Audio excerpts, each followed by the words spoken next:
Agozie's son was discharged from the hospital, and when they returned home, she was shocked to see Ugonna sleeping unbothered. She took a deep sigh and ignored him, instead going on to prepare a meal. She had bought some things with the remaining money left from what the pastor's wife had given to her. Her son, whom they named Uchenna, was deep asleep by now, and it wasn't until she sat down to eat that Ugonna woke up. "Agozie, get me something to eat. I am hungry," Ugonna said casually. Agozie's heart skipped a beat as anger started to boil inside of her. How insensitive could he be? Which food? The one he brought money for, or what? He wasn't even bothered about his son who had been sick. What had possessed this man, for God's sake? But Agozie did not say anything out. She tried to calm herself down and went into the kitchen to get his food. But as she dropped his food, she couldn't hold back again. "Are you not going to ask about your son? Uchenna was sick and I kept on calling you to come over. We didn't even have money to pay for his bills. Are you not going to ask how he is? How we are able to come back?" Agozie asked without catching a breath. Ugonna started to eat his food unbothered, as if he didn't hear her. After a moment, he said, "Are you people not back now? Is it not Uchenna that I am seeing sleeping soundly over there? If something was still wrong, you wouldn't be here now." Agozie bit her lips in anger because if she voiced out what she had in mind, the roof would come down. She knew she still had to convince him to go see the pastor and his wife with her. Thinking of it now, maybe it is really time they visited the pastor. After all, he was the one who saw the vision and convinced her to marry him. He needs to see the outcome of his vision. After Ugonna had finished eating, Agozie cleared the table and then sat down to discuss. "Honey, the pastor's wife, we spoke today and she said they have not been seeing us, that we should come and see them." Ugonna looked at Agozie silently and without saying a word to her, he went off to bed. Agozie sat still confused. What is going on in his mind now? I pray he agrees to go. He just has to go. The next morning, as Ugonna was about leaving for work, Agozie ran to meet him. "Honey, good morning. You are going out already. You didn't drop money for us to eat today." But Ugonna glared at her. "Didn't you go running your mouth to the pastor's wife yesterday? I am very sure that after hearing your tragic story, she would have given you a lot of money to last you for 1 year. So don't disturb me." Ugonna warned and walked out. Agozie was shocked and also speechless. No, this is getting serious. This man will never agree to see the pastor. I need to tell mommy to beg daddy to call Ugonna by himself. Maybe when he tells him to come by himself, he will agree.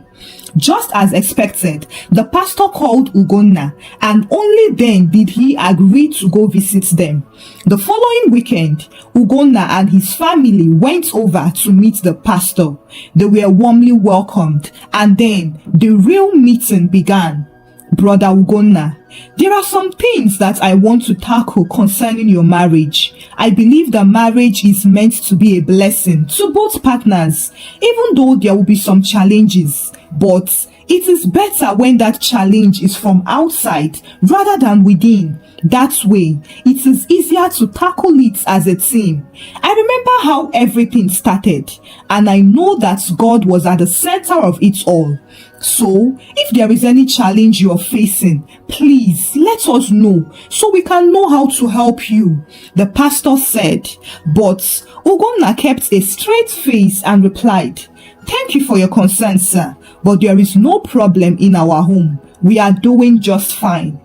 The pastor's wife looked at Ugonna and then at Agozie. She could see that Agozie was trying so hard to hide her emotions, so she chipped in. "Brother Ugonna, you know that most times this marriage is not usually the same for men and women. The women seem to have it difficult most times. I was surprised when Sister Agozie called me last week about your sick son. She was really in distress at the time, and maybe if I hadn't helped when I did, things would have escalated. Brother Ugonna, We are your spiritual parents and you shouldn't hide anything from us. Sister Agozie, I want you to be free. Voice your concerns. Let us know where the devil is digging from. Agozie adjusted in her seat. She had a lot to say, but she was afraid. How will Ugonna take it if she exposes him in front of outsiders? But then, what more could he do? He was already starving them. So, it was better to get it out once and for all. Thank you, sir. Ma, thank you for this opportunity. I remember when my husband came to ask for my hand in marriage, I brought his name to you for prayers and guidance, and as God may have it, it was confirmed that he was the one for me.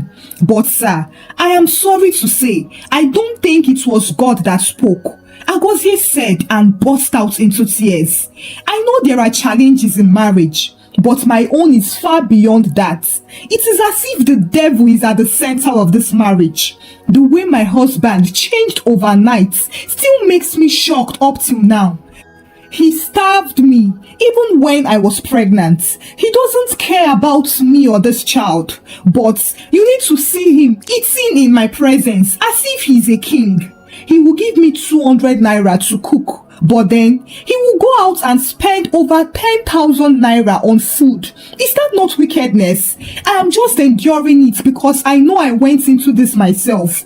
But every day, I doubt if it was God that really spoke. From what I know, the blessings of God added no sorrow. Agozie went on, bearing all that she had been holding in her heart. And the pastor and his wife were shocked. The pastor then gave his wife a sign to give him privacy as he wanted to speak to Ugonna privately. She nodded and then took Agozie out. She took Agozie to another room where she counseled her. Sister Agozie, I am so sorry for all you have been through. We all didn't know about the side of Brother Ugonna, but I strongly believe something is wrong here. Do you know if he keeps other women? You know men can change when they meet someone else. But Agozie shook her head. I don't think Ugonna has another woman. The pastor's wife then continued. It is well. God will settle it. But I need you to use wisdom in all of this. Get something to do. Since you just had a baby, I believe a business will be more suitable. I will talk to the pastor to see a way of supporting you to start up a business. But please, just follow your husband with wisdom and patience, and also pray without ceasing. Prayer is the only solution. Agozie nodded and thanked her. Since the pastor was still talking with Ugonna, Agozie decided to stroll along the streets to take some fresh air. And as she was minding her business, she met an old friend who updated her on the happenings in the area. And that was how Agozie got to know both the news she was interested in and the one she was not interested in. However, two of the news broke her heart to shreds. Her elder brother Eugene had gotten married, and as if that was not enough, Izu, her pastor's suitor, had also gotten married and moved abroad with his new wife. She couldn't have known because Ugonna had ordered her to change her SIM card and got a new number. It was as if he wanted to cut her off from the world she knew. Agozie held on tightly to her son as she tried so hard to fight the tears from pouring down. At this point, she wished things had been different. She wished she had not gone against her brother. She wished she had not rejected Izu. Who knows? Maybe her story would be different. But here she was stuck with the firstborn of the devil. Yes, Ugonna was the same blood and flesh with the devil. He is a wolf. He deceived her. He deceived all of them.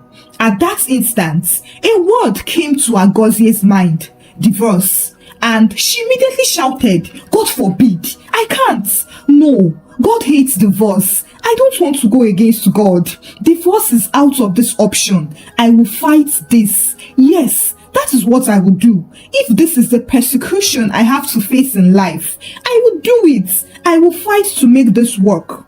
With that, Agozie became more determined and returned back to meet Ugonna, who was already waiting for her. Together, they returned home in silence, and Agozie hoped greatly that there would be a change. Ugonna seemed remorseful, and she wondered what the pastor must have told him, since he did not even get angry at her or try to accuse her of talking too much. That same week, Agozie received a call from the pastor's wife about the money she had promised to give her, and miraculously too, Ugonna gave her some money to add up to start a business of her choice. Agozie was grateful and thanked them both. Surely, the visits had been productive. Apart from the money he gave her for the business, Ugonna had also started to provide more.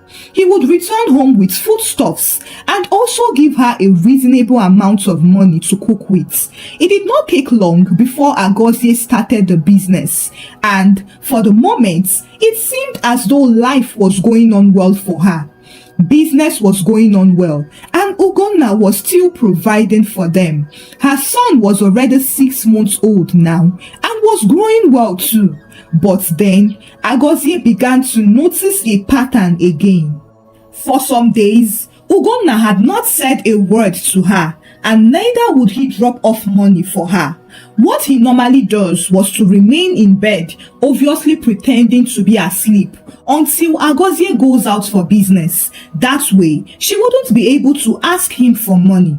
By the time she returned home in the evening, she wouldn't meet him at home, and so she would have to use her own money to cook for the house. Just when Agozie must have finished cooking and putting her son to sleep, she would hear a knock on the door, and when she goes to open it, she would see Ugonna standing there with a mean face that seemed to say, "Don't even talk to me."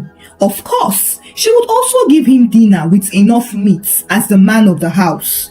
Agozie kept doing this patiently with the hope that Ugonna would be moved by her kindness and have a change of heart soon.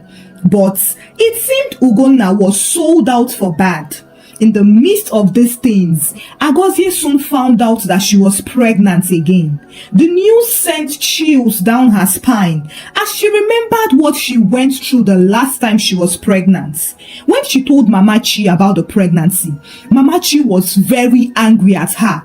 "How could you, Agozie? Is it that sweet that you can't think? Even if you don't love yourself, why bring these innocent children into such a toxic space? Can he be a good father to them? Or don't you think they deserve a good father as well as a good mother? I am so disappointed in you right now." Agozie sat still, silently accepting all the blame. She too was disappointed in herself. Uchenna had not even felt the love of his father for once, and here she was, about to have another child for this same man. "Mama Chi, I don't know. What should I do now? Please, I am just confused." Mama Chi looked at Agozie, obviously irritated at how slow she was.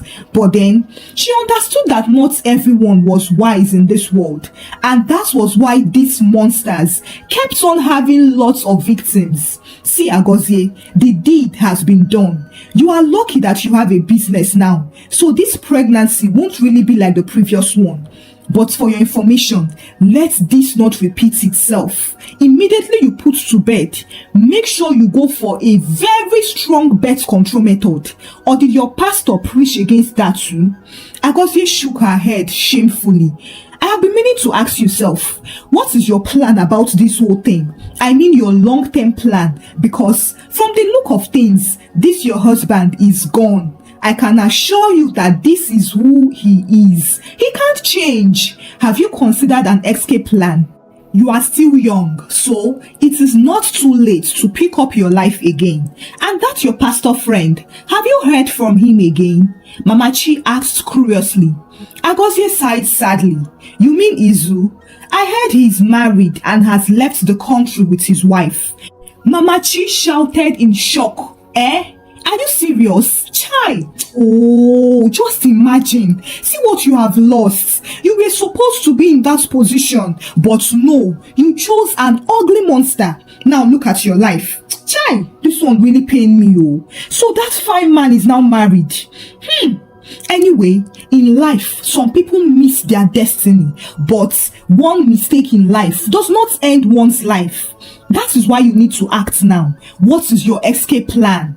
Agozie looked lost for a second. Escape?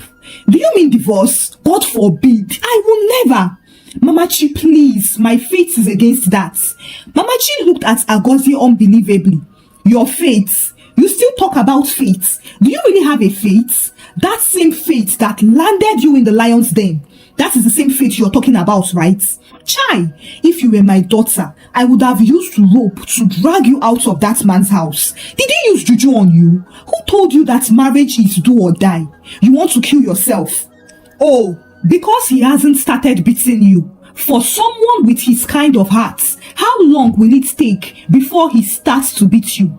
You better give yourself sense. Oh, this life is once. Mamachi warned, but all the words went into one of Agozie's ears and came out of the other ear. She would never divorce Ugonna. She would never give the devil a chance to rejoice. Instead, she would pray. As such, Agozie erased every thought of divorce from her mind. She soon informed Ugonna that she was pregnant, and his reaction was one of indifference. Okay, that is good. It is not your first time now, so you know what to do. Agozie's heart flinched, but she smiled and kept calm. She would fight this battle and win, but what she didn't know was the angle the battle was coming from. Agozie could have sworn that Ugonna was not seeing any woman, if not for one fateful morning when he was having his bath and his phone rang. She ignored it at first, but then the person kept calling, and out of curiosity, she picked up the call to tell the person to be patient. But the voice she heard threw her off balance. Ugo, why haven't you been picking my calls? I hope you're not trying to avoid me because of the 100,000 naira I asked for. See, if you don't give me that money today, I won't let you touch me again, and you will have to use double of that money to beg me. Hello, Ugo, are you there? Agozie remained silent as the lady on the other end ranted, and she clutched her chest in shock. No, this is not true. Ugonna cannot do this to me. He's cheating on me. When? How? Why? No, you have failed. The devil is a liar. I won't let you destroy my home. Agozie stood firm with her arms akimbo, and as Ugonna came out of the bathroom, she waited for him to put his clothes on before confronting him. How long have you been cheating on me? How long, Ugonna? She shouted. Ugonna looked at her like a clown. Are you going mad? Who are you talking to like that? But Agozie was ready for the roof to come down that day. Ugonna, you are the one who is going mad. You want to give a woman 100,000 naira when you have not given me 500 naira for months. Ugonna, my God will punish you. You are a beast. Your heart is black. Why did you come for me? Were you sent? If you think I will allow you to go and meet that woman, then you are dreaming. You will not go anywhere today. Ugonna tried to push past Agozie, who was blocking his way, but he couldn't. And then, within the twinkle of an eye, Agozie was lying on the floor. Ugonna had given her several fast blows that took her unawares, and she collapsed to the floor. It was the cry of her son that brought her back to consciousness hours later. Agozie managed to get up, but her head was banging very hard. The first thing she checked was between her legs, and when she didn't see any sign of blood, she was relieved. The pregnancy was still intact. She couldn't go out to her shop that day again, as she was in severe pain and her face was swollen. She had to massage it with warm water and look after her son alone, as Ugonna did not return home that night. Surely he had gone to that woman's house. The next day, Agozie prepared to go to her shop, and as she walked past Mamachi's shop, she wanted to avoid greeting her. But Mamachi, who had seen her, called out to her, Agozie, Agozie, I didn't see you yesterday. What happened? Wait, oh, what happened to your face? It looked a bit swollen, and your eyes. Agozie, don't lie to me. Who did this to you? Agozie looked downwards and avoided Mama Chi's eyes, but Mama Chi pressed on. Don't tell me your husband did this to you, Agozie. No. Has it gotten to this? He now beats you? After starving you, he also beats you? Oh, Agozie, what is this? Why are you allowing this? I thought your generation knows better than ours. This is not life. Agozie couldn't hold back the tears anymore, and she let them pour. Ugonna is cheating on me. He claims not to have money, but he's spending hugely on that woman. Who knows how many more he has? What does he want? What is he looking for? Who did I offend that cursed me with this? Even the pastor I would have reported him to. Ugonna has blocked the pastor's number. Who do I turn to now? Mama Chi felt pity for Agozie, but she knew her pity was useless if the victim refused to take a bold step. Agozie, I will keep on telling you this. Nobody cursed you. You were just blinded, and you are still blinded. Ugonna has always been like this. Prayer can't change him because he is not under any manipulation. This is who he is. You just need to believe him and stop living in denial.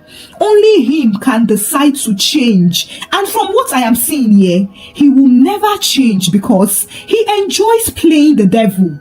Maybe he targeted you and married you because he knows you are easy to deceive and control. He wanted a family, but he wanted it with a woman who would swallow all his excesses. And everyone knows that the church is where you would easily get homely girls who would rather die in marriage than to walk away. Yes, that is why these demons target the church. They pretend to be born again. They don't mind going to that church consistently for years just to get their victim. And the moment they achieve their aim, they will change overnight, making you wonder if they are under manipulation or attack. But the truth is that they are the manipulators themselves. They are the attackers. They are the weapons fashioned against you. And if you don't run, they will finish you and spit you out dry. Agozie, take my advice and run. Mama Chi advised, but Agozie cleaned her tears off and stood up. Thank you for your concern, ma. I should start going to my shop now. With that, Agozie stood up and left. She was not ready to listen to another demonic advice of divorce. Marriage was for better or worse, so she would stay and fight. Moving on, Ugonna took it as a habit to always beat Agozie at the slightest provocation, and surprisingly, no matter how much he beat her up, the child in her womb was never affected. It was as if the baby already knew the tough life he was coming to meet, so he was already prepared for it. Months later, Agozie gave birth to another baby boy again, and he was named Ebuka. However, in spite of having two sons, Ugonna didn't see the need to be responsible one bit. He even became worse. He would boldly stay away from home for days, and when he returned, he would act as if all was okay. Agozie had become used to it. She had accepted her presence, but she was still hopeful that things would change one day, and so she would pray without ceasing, breaking and casting away whatever manipulation that was at work in her marriage. Her two boys were growing quickly, and they too started to see their father for who he was. Ugonna made no effort to even pretend in front of them. One evening, Agozie and the boys were eating dinner. They were 5 and 4 years old by now. The soup they were eating was their regular watery soup because Ugonna had given Agozie only 75 naira before going out that morning, and sales had been bad at the shop for her that day. So she had to make do with what she had, and the watery soup was their savior. They were halfway into the meal when Ugonna entered and asked Agozie to get him a plate. When she brought the plate, Ugonna poured out a large quantity of grilled chicken that was more than enough for 4 people. He drew it closer to himself and set out to devour it alone. As he ate, his children kept looking at him, hoping for him to call them to join him. But much to their disappointment, he ignored them all. It was when he was about to take the last piece of chicken that his first son, Uchenna, couldn't bear it anymore and spoke up. "Daddy, please give us chicken." But Ugonna looked at him disgustedly and then turned to shout at Agozie. "What have you been teaching these children, Agozie? You have been teaching them to become beggars like you, right? You better take them away from my presence now before I would descend on all of you." Ugonna barked. Agozie fought back the tears that were welling up in her eyes and went to put the boys to sleep. But the next morning, after Ugonna left the house, Uchenna asked his mother, "Mommy, why is Daddy selfish? He's always shouting at us and he never gives us anything. Is he really our daddy?" Agozie was shocked at the question, but then she forced a smile. "Uche, you can't say that. Daddy is not selfish. He's just angry because of some people at work. Let us just pray for him that God will give him a better job and plenty of money too, so that he will not be angry again." But Ebuka, the second son and the toughest among the two, sneered. "Mommy, if I catch Daddy, you think I don't used to see him beating you? Don't worry. When I grow up, I will beat him for you and I will take you and run away where he will never see you again. He's wicked like that monster we used to watch in our cartoons. I don't even like him." Agozie was speechless. What did she do to deserve this? It was not enough that she had married a monster. Now, one of her sons had taken after him. Ever since Ebuka started to express himself, Agozie had noticed traces of Ugonna's character in him, but she would always rebuke it and convince herself that he was just a child. But at this rate, if this boy grows up with this mind, he might just turn out to be another Ugonna, or even worse. Never. Keep quiet, Ebuka. Have I not warned you to stop speaking that way? Where is your heart of love? Even when someone treats you badly, are you not supposed to show love? But Ebuka murmured, "Love, call," as if Daddy knows what love is. Agozie knew then that it would take more than just her efforts to raise these boys well, especially Ebuka. Unfortunately for her, their father was not concerned. Who would she run to now? Brother Eugene? No. Brother Eugene is very angry at me. He warned me about this. Besides, he had disowned me. I just pray that he forgives me one day, Agozie thought to herself.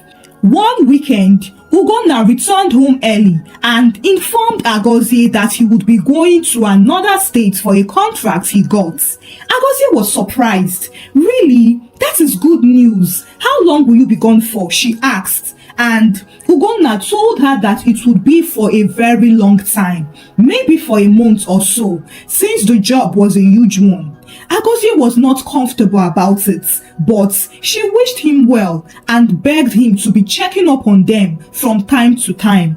She then helped him pack up his bags, and very early the next day, he left the house. He gave Agozie 10,000 naira for upkeep, promising to send them more regularly. Agozie thanked him, and she and the boys waved him goodbye as he left, unknown to them that it was the last time they would ever see him. Agozie didn't find it hard to adjust, since she had always lived like a single parent. She took charge of the home, sorting the bills and looking after the boys. Ugonna had called her the day after he left that he arrived safely, but since that day, she had not heard from him. Agozie was really worried, but unfortunately, she couldn't get to him as his number was unreachable. One full month passed, and yet Agozie had not seen Ugonna or heard from him. The boys too were asking about their father, but she kept on giving them one excuse or the other to cover up for him, until one day, about 4 months later, Agozie received a call from an unknown number. "Hello, is this Agozie, Ugonna's wife? You may not know me, but I know you. Use this information to do whatever suits you. I just saw your husband with a woman who is obviously pregnant. I traced them, and when I asked from reliable sources, I was told that he is married to the said woman. They are in Umuahia currently, and from the look of things, your husband has no plan to return. Agozie clutched her heart as she heard the news. Her deepest fear had finally come to reality. Ugonna had abandoned them. Oh no, this can't be. Why would Ugonna do that? What would she tell her children? Thankfully, the boys had gone to school and she was just about to go to her shop when the call came in. She broke down and wept her heart out. Why me? What did I ever do to deserve this? I have done nothing but love and support Ugonna. I even lost my only family because of him. Yet, this is how he pays me. Ugonna, it will never be well with you. You have finally destroyed my life. Where do I start from? Agozie cried and cried, and she couldn't go out again that day. When her sons returned from school, they saw their mother on the floor, and even though Agozie wanted to hide the truth from them, she couldn't help but burst out. Your father has abandoned us. He ran away to be with another woman. What will I do now? Even though the boys were still young, they understood what their mother had said, and they couldn't control the anger that was building up in them. They swore to make their father pay for everything he had done when they grow up. But for now, they would console their mother and stand by her. Unfortunately for Agozie, even though Ugonna was no longer in their lives, he had planted his seed, and that seed was out to frustrate her. Ebuka was the exact replica of Ugonna, and he made sure that both his mother and elder brother had no peace in that house. He would go into the kitchen and finish the whole food, not considering if any other person had eaten. And even if Agozie tries to correct him, he would walk out on her. He wasn't even up to 10 years old yet. He was uncontrollable.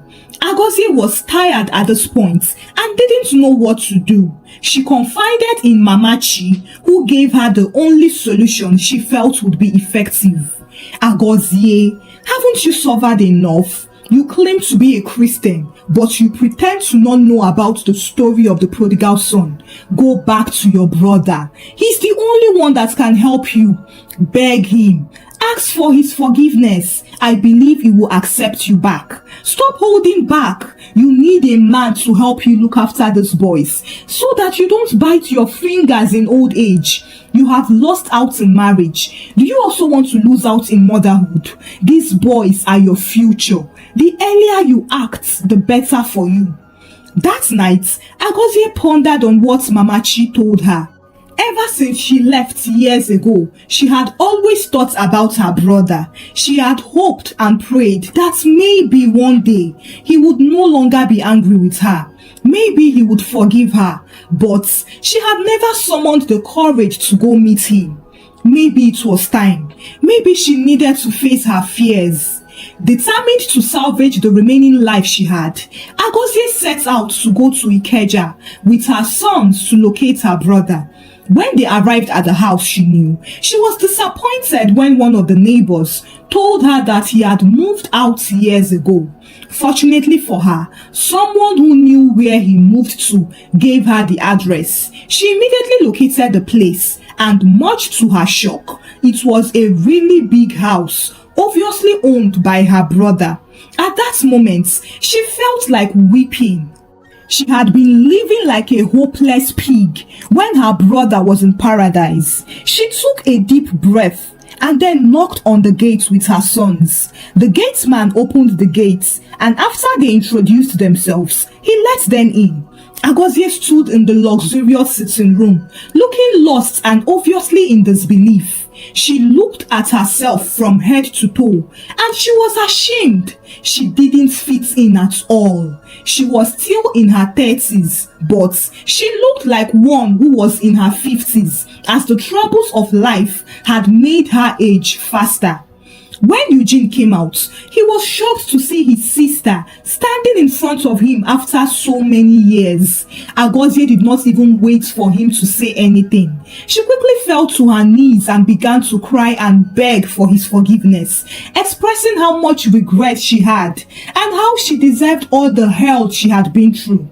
Eugene shook his head pitifully and lifted his sister. After they sat down, he still couldn't find his words for a few minutes. Agozie, look at you. Is this what that man turned you into? Ah, this life. This life is really deeper than what we see. You wanted to go and see, and now you are the one testifying. Since you are ready to return home, I won't reject you. You are still my sister, my only blood. You are welcome back. Are these your sons? Eugene asked, and Agozie nodded amidst tears. She then signaled to Uchenna and Ebuka to go greet their uncle. As Eugene embraced them, he looked at Ebuka for a moment and then said, "This one is Ugonna's replica. He reminds me of what I felt that day when he came to see me. I hope you have started praying and acting now. You don't want another woman to suffer what you suffered when she ends up marrying your son." Agozie flinched but didn't say anything. Truly, her brother had a very active spirit. Ebuka was even doing worse than his father at this age. Agozie wanted to return home, but her brother told her to stay over and rest. His wife then took them and gave them a room. They stayed for a few days, and Eugene noticed the strange character Ebuka was portraying. And then, on the day Agozie was supposed to return home with her sons, he dropped the bombshell. "Agozie, you will return alone. These boys will stay with me, especially Ebuka. He needs to be handled accordingly, and you can't do that. You are free to visit anytime you want, but I will advise you to stay and rest. I will give you some money to add to your business. Just take each day at a time and continue to pray that your sons turn out well. As for Ugonna, just consider him dead." Agozie did not know how to take the news. Her sons had been her comfort since Ugonna left, and she didn't know how life would be without them. But yet, she knew that this was for their good. They needed a man in their life so that they don't turn out like their father or even worse. She nodded and thanked her brother. It wasn't easy for the boys too when their mother left them behind, especially for Ebuka, who had been used to the soft hand his mother gave him. But within 1 month of being with Uncle Eugene, his head started to reformat, as Uncle Eugene tolerated no nonsense and was quick to catch any negative traits and correct it accordingly. The boys grew with their cousins, and years later, they were in a better place. Uchenna, the elder son, had gone to the university to study medicine and was now a resident doctor in one of the specialist hospitals in town, while Ebuka had chosen to go into business. His uncle took him to a no-nonsense businessman who was able to put him in line. And when he gained his freedom from training, he started his own business too. Apart from that, he had learned the values of humility, patience, love, and the beauty in sharing. He had been able to fight against the negative traits that were in his bloodline and overcome them. Uncle Eugene too made sure that they all grew in the way of the Lord and became true and real Christians. As for Agozie, she was happy living alone. And whenever she goes to visit any of her sons, her heart was usually filled with gratitude at what they've become. They looked nothing like where they had come from. She had not heard anything about Ugonna for years, until recently when she received news that he had been very sick, and after all treatments failed, his new wife kicked him out of the house. Some said he had HIV, while others said it was an unexplainable sickness. Nobody would care for him, and so he was taken to his village and dumped there. It had been over 2 years since she heard the news, so who knows, maybe he survived the illness or was already dead. Thank you so much for following this story. It is my earnest prayer that this story reaches out to as many people as possible. This is the story of one unfortunate woman, but we all know that there are many unfortunate women in this same condition now. Instead of us to blame Agozie for the mistakes she had already made and is paying for, I want us to reflect on the lessons her story teaches us. And as bitter as it may sound, many might still fall victims to this. But I believe by sharing the story, I might be saving someone, maybe one woman or maybe two. So, I beseech you all to please share the story out. This is not fiction. Share to your sisters, your daughters, your friends, in your church, your workplace, everywhere. People need to be alert and pray for the gift of discernment. These agents of darkness are everywhere, looking for who to devour in the name of marriage. So, just as the Bible says in Ephesians 6 verses 18, watch and pray at all times. So besties, share with me what you learned from the story. What part of Agozie's journey stood out for you? If you found value in the story, give the story a thumbs up and share with your loved ones too. Also subscribe to this channel if you've not done so by now. Until I bring another story your way. Bye!